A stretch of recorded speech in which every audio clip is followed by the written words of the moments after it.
and welcome to a video with me, Andrea. And today we are talking about, or I'm talking about, how I approach trying to conceive and just kind of this whole 2-week wait and the analyzing of everything and just a little bit more about that because I don't really think it's talked about that much.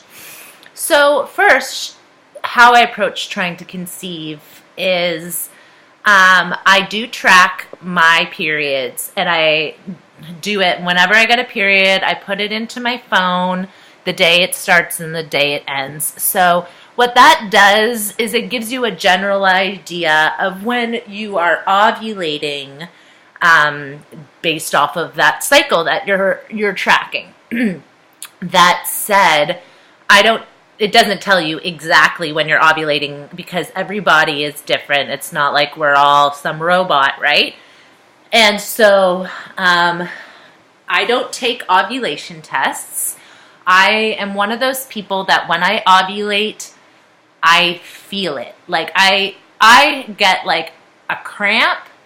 I feel like when my egg comes, but not just that, I feel fertile. So how that happens is, like, for example, I've got a ton of clear, kind of like egg white-like discharge, which is a sign that you're in your fertile time.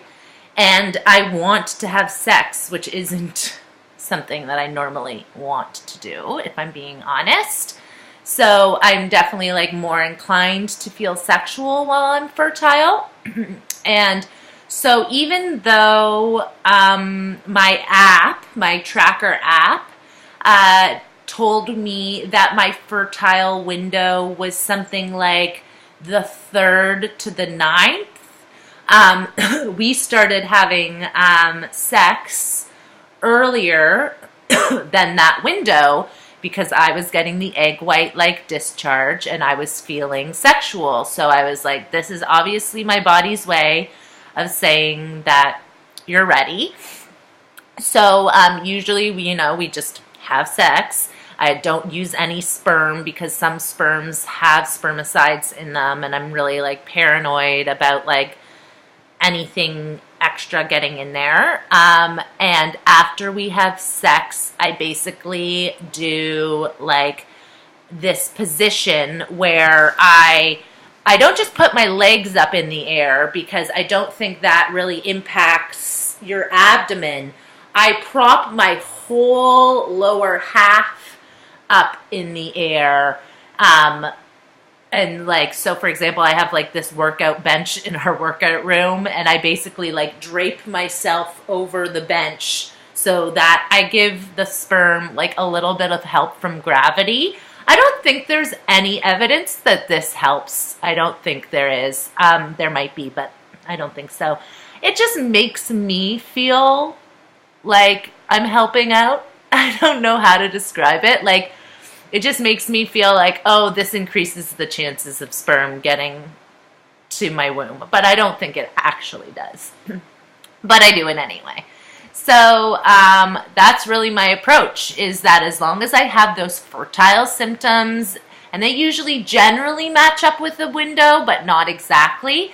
Like, so my app said that I was going to ovulate on the 8th, but I got like ovulation-like crampings on like the 6th, and then my discharge went away, which usually means like you're at the end of your fertile window, which happens when you ovulate.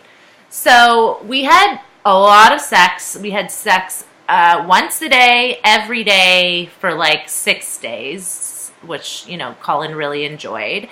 I definitely, like, towards the end was like feeling pretty sensitive and not really as sexual, which is like the sign that I was getting to the end of my fertile window, right? As well as like just a lot of D. So that's that. And then what happens after that is you have to wait like 10 to 14-ish days until you can take a pregnancy test or you get your period or whatever. And then, so during this 2-week wait, like, you can definitely experience some symptoms of early pregnancy, but you don't know. You don't really know if it's pregnancy. Some of them could be very similar to PMS symptoms that you get. And so there's no way to really know.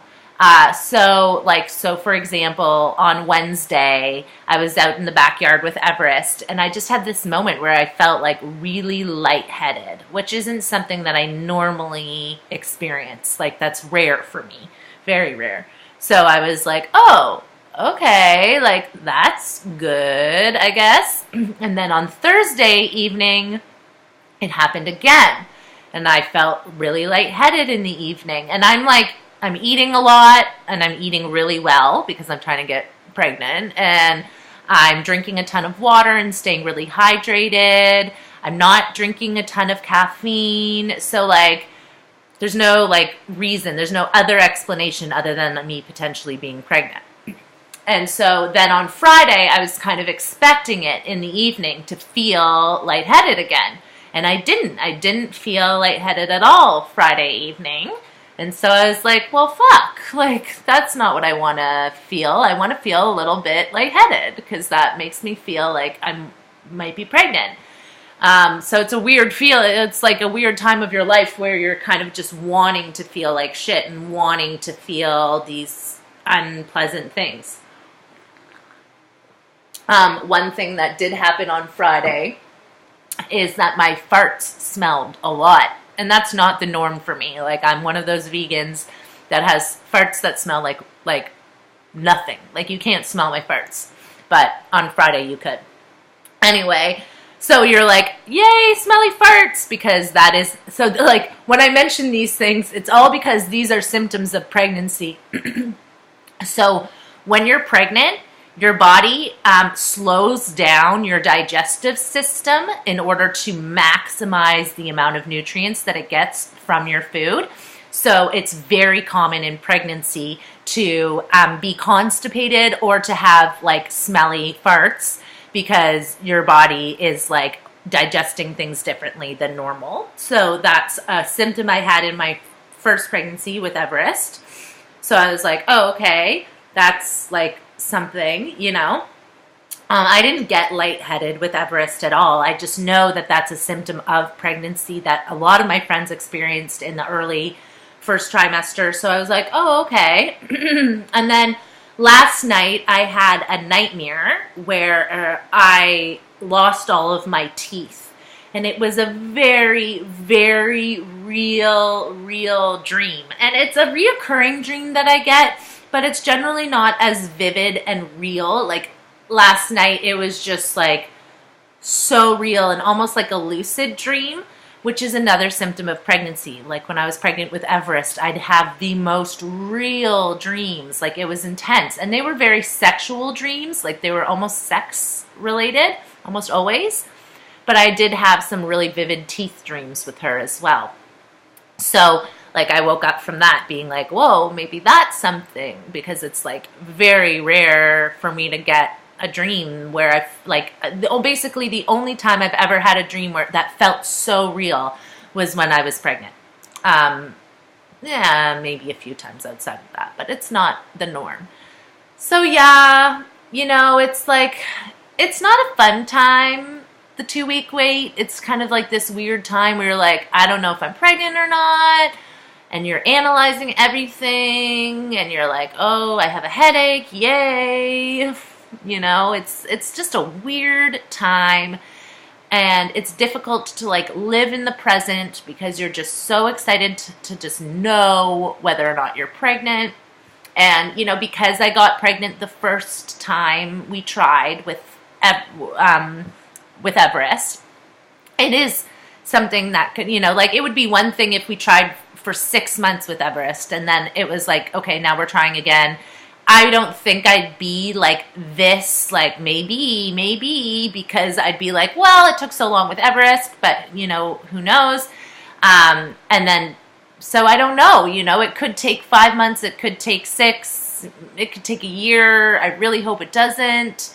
It's a really tough time. Like, I can't imagine, honestly, going through this 2-week wait, like, month after month after month, and, like, just the amount of analyzing you do and just the unknown, it's just not enjoyable. And I feel like it doesn't really get talked about that much. And so I thought I'd bring it up a bit more and talk about a bit more about how we tried to conceive. Anyway, I hope you found this video, I don't know. Bye.